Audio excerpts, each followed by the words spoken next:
The man who changed Hollywood forever. I never believed in fairy tales. Not until I witnessed something that shattered everything I thought I knew about love, persistence, and what it truly means to be a man. Picture this, Hollywood, 1953. The golden age of cinema was in full swing, and Kirk Douglas, the dimpled-chin titan with eyes like blue fire, was at the peak of his power. He had everything a man could want, fame that stretched across continents, money that could buy kingdoms, and women. God, the women who threw themselves at his feet like offerings to a god. But on one fateful evening at a Parisian café, something happened that would change not just his life, but redefine what love could look like in the unforgiving spotlight of Hollywood. Her name was Anne Dens. A publicist with steel in her spine and intelligence that could cut glass. When Kirk Douglas, the Kirk Douglas, approached her table with that $1,000,000 smile and asked her to dinner, she looked him straight in the eye and said the word that no one had dared speak to him in years. No. I can only imagine the shock that must have rippled through his entire being.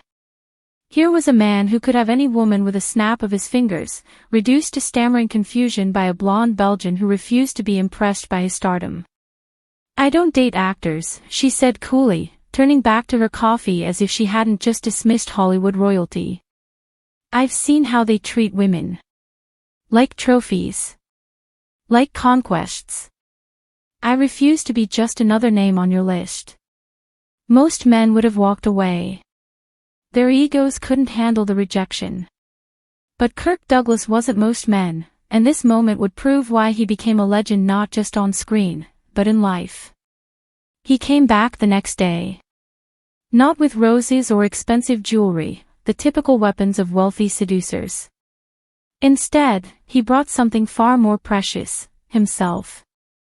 The real man beneath the movie star facade. I brought you a joke instead of flowers, he said, sitting across from her uninvited. And he told her the most ridiculous, self-deprecating story about his childhood in poverty, about how his mother used to make him practice his smile in a cracked mirror because, someday, that smile might be all you have. And tried not to laugh. I can picture her fighting the corners of her mouth, determined not to give this arrogant actor the satisfaction. But the joke wasn't about his charm, it was about his vulnerability. And slowly, crack by crack, her wall began to crumble. Day after day, he returned. Not the movie star Kirk Douglas, but Isser Danielovich, the ragman's son from Amsterdam, New York. He walked her home through the cobblestone streets of Paris, asking about her dreams, her fears, her thoughts on everything from politics to poetry. He listened, truly listened, like her words were scripture and he was a desperate man seeking salvation. Why won't you give up? She finally asked one evening, exasperation and something else, something softer, creeping into her voice. His answer would echo through decades, because you're not like the others. You see me. Not the character I play, not the image on the screen, me. And I've been looking for someone who could see me my entire life. The moment she said yes wasn't dramatic. It wasn't under Paris lights or during a grand romantic gesture.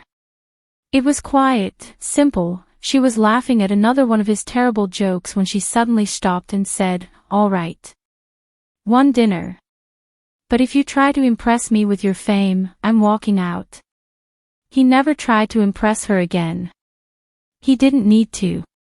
They married in 1954, and what followed was a love story that would make Shakespeare weep with envy.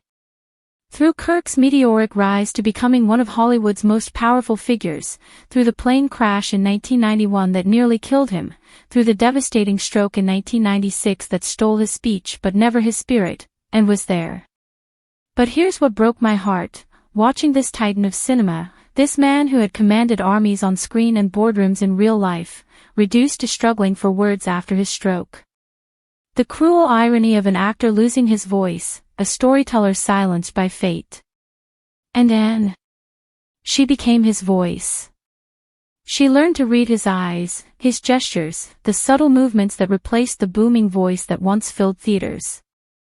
She translated not just his words, but his soul, ensuring that Kirk Douglas the man remained intact even when Kirk Douglas the actor seemed lost. "She made me better," he would say in his halting, post-stroke speech, tears streaming down those famous cheeks. "I was just a boy pretending to be a man, playing roles, wearing masks. But she didn't let me hide. She made me become the man I only played on screen. She made me worthy of the love I'd been searching for my whole life." 66 years. Through Hollywood's golden age and its transformation, through personal tragedies and professional triumphs, through illness and health, youth and age. And by Dens, the woman who said no to Kirk Douglas, became the only person who could make him say yes to becoming his truest self. Kirk lived to be 103 years old. On February 5, 2020, when he finally closed those piercing blue eyes for the last time, and was holding his hand.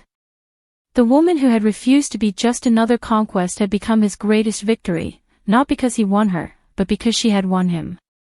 In a town built on illusions, where love stories are scripted and relationships are PR moves, Kirk Douglas and Dens proved that sometimes, just sometimes, the most powerful stories aren't fiction at all.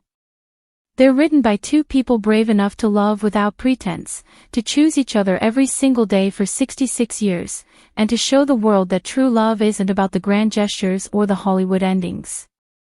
It's about showing up. It's about seeing someone for who they really are. It's about becoming better because someone believed you could be. Subscribe to the channel and stay tuned for more incredible stories to come.